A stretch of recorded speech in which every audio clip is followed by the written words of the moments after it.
Hello बच्चा party. In previous class हमने देखा था example number 5 of chapter number 6 electromagnetic induction, जो कॉन्सेप्ट बेस्ड क्वेश्चन था और आई विश बच्चों आपको अच्छे से समझ में आया है। इन दिस क्लास बच्चों हम देखने वाले एग्जाम्पल नंबर 6 को। तो चलिए जल्दी से स्टार्ट करते हैं। एग्जाम्पल नंबर 6 कह रहा था बच्चों, a metallic rod of 1 metre length is rotate with a frequency of 50 revolution per second.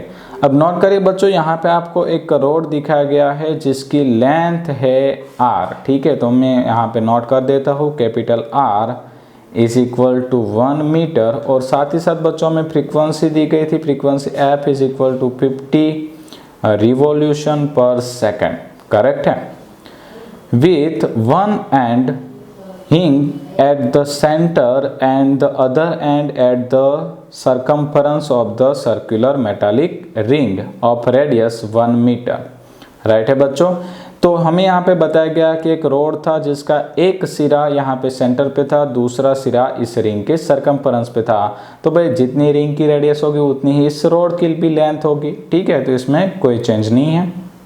आगे चलते हैं। About an axis passing through the center and perpendicular to the plane of the ring as per figure. A constant and uniform magnetic field of 1 Tesla। बच्चों में यहाँ पे magnetic field भी दिया है तो मैं उसे नोट कर देता हूँ। B is equal to 1 Tesla parallel to the axis is present everywhere। What is the EMF between the center and the metallic ring? तो यहाँ पे बच्चों हमें फाइंड आउट करना है EMF। राइट है। अब देखिए बच्चों, ये क्वेश्चन थोड़ा सा लॉजिकल भी है, वो थोड़ा सा स्ट्रेट फॉरवर्ड भी है, यानी कि फॉर्मूला बेस्ड क्वेश्चंस भी है। अच्छे से ध्यान दीजिए। सबसे पहला क्वेश्चन ये होता है कि यहाँ पे EMF इंड्यूस क्यों होगा। तो उसका मैं आपको बच्चों रीजन बताऊं कि जब ये जो रिंग है वो रोटेट होती है, ठीक है, फ्रीक्वेंसी दी है उसका मतलब कि ये रोटेट हो रही होगी। तो जब ये रिंग मैग्नेटिक फील्ड में रोटेट होती है, एट दैट टाइम बच्चों क्या होगा कि यहाँ पे जो चार्ज होगा, इस रोड पे जो चार्ज होगा, ठीक है, वो चार्ज धीरे धीरे से सेंटर से सरकमफरेंस की ओर जाने की ट्राई करता है। और जैसे जैसे चार्ज जो है वो सेंटर से सरकमफरेंस की ओर चलता है तो सेंटर पे जो पोटेंशियल है वो डिक्रीज होता जाता है और सरकमफरेंस पे पोटेंशियल इंक्रीज होता जाता है, और उसके कारण यहाँ पे EMF प्रोड्यूस होता है। तो हमें बच्चों उस EMF को फाइंड आउट करना है। यानी कि यहाँ पे जो EMF है वो चार्ज की मोशन के कारण इंड्यूस हो रहा है, तो इसीलिए इसको मोशनल EMF भी कहा जाता है। राइट है। तो चलिए हम कैसे काम करेंगे। सबसे पहले नोट कर लीजिए कि हम जो चार्ज की मोशन है उसे छोटी सी एज्यूम करते हैं। सपोज हम मान लेते हैं कि यहाँ पे जो चार्ज की मोशन है वो सिर्फ और सिर्फ dr जितने डिस्टेंस तक ही लिमिटेड है। ठीक है, तो मैं यहाँ पे नोट कर दूंगा मोशनल EMF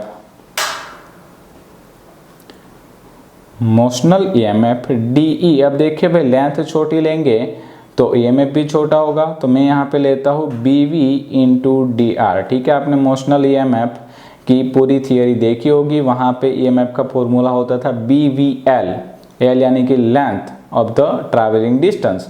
तो हमें यहाँ पे ट्रैवलिंग डिस्टेंस कितना लिया है, DR, यानी कि स्मॉलेस्ट डिस्टेंस के लिए जो EMF है वो भी मुझे स्मॉलेस्ट ही मिलेगा।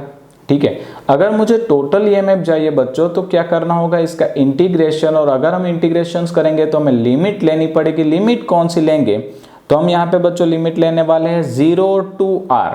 राइट है, क्योंकि चार्ज जो है वो कहाँ से मोशन स्टार्ट कर रहा था, सेंटर से कहाँ तक जा रहा था, सरकमफरेंस तक। तो मैं यहाँ पे नोट करता हूँ total EMF E is equal to integration of 0 to R into DE is equal to 0 to R BV into DR। Right है, बट यहाँ पे थोड़ा सा चेंज ले रहा हूँ बच्चों। V is equal to आपको पता है क्या होता है, R ओमेगा। राइट है, 11 स्टैंडर्ड के चैप्टर नंबर 7 रोटेशनल मोशन का कॉन्सेप्ट है बच्चों, V is equal to R omega. तो मैंने यहाँ पे उस फॉर्मूले को पुट कर दिया। अब मैं क्या करूँगा, यहाँ पे जो कांस्टेंट चीज़ है उसे इंटीग्रेशन से बाहर निकाल लेते हैं, यानी कि B ओमेगा बाहर निकलेगा तो 0 to R इंटू DR। चलिए बच्चों, अब इंटीग्रेशन जो है काफ़ी इजी है, तो मैं यहाँ पे लिख देता हूँ R² by 2।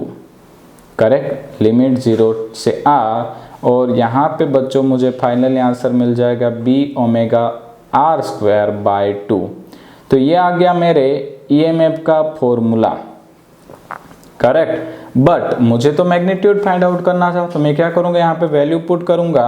बट ओमेगा यानी एंगुलर फ्रीक्वेंसी, और इन दिस क्वेश्चन बच्चों मुझे सिर्फ फ्रीक्वेंसी दी गई थी, तो मैं थोड़ा सा चेंज करता हूँ। ओमेगा का फॉर्मूला है 2 पाई f डिवाइड बाय 2, 2 कैंसल। तो चले बच्चों वैल्यू पुट करते, b यानी मैग्नेटिक फील्ड जो दिया था 1, पाई की वैल्यू है 3.14, f यानी फ्रीक्वेंसी 50, r यानी कि रेडियस 1 का स्क्वायर, करेक्ट है। तो चले बच्चों कैलकुलेशन काफ़ी इजी हो गई, 50 इंटू 3.14 कर दीजिए, और यहाँ पे हमारा करेक्ट आंसर होगा 157 यूनिट, लगा दीजिए वोल्ट, ठीक है। तो ये आ गया बच्चे लोग हमारा EMF, और इन दिस क्वेश्चन EMF मिल रहा है 157 वोल्ट। तो आई विश बच्चों आपको ये क्वेश्चन में काफ़ी मज़ा आया होगा। इन नेक्स्ट क्लास बच्चों हम मिलेंगे एग्जाम्पल नंबर 7 के साथ। Thank you.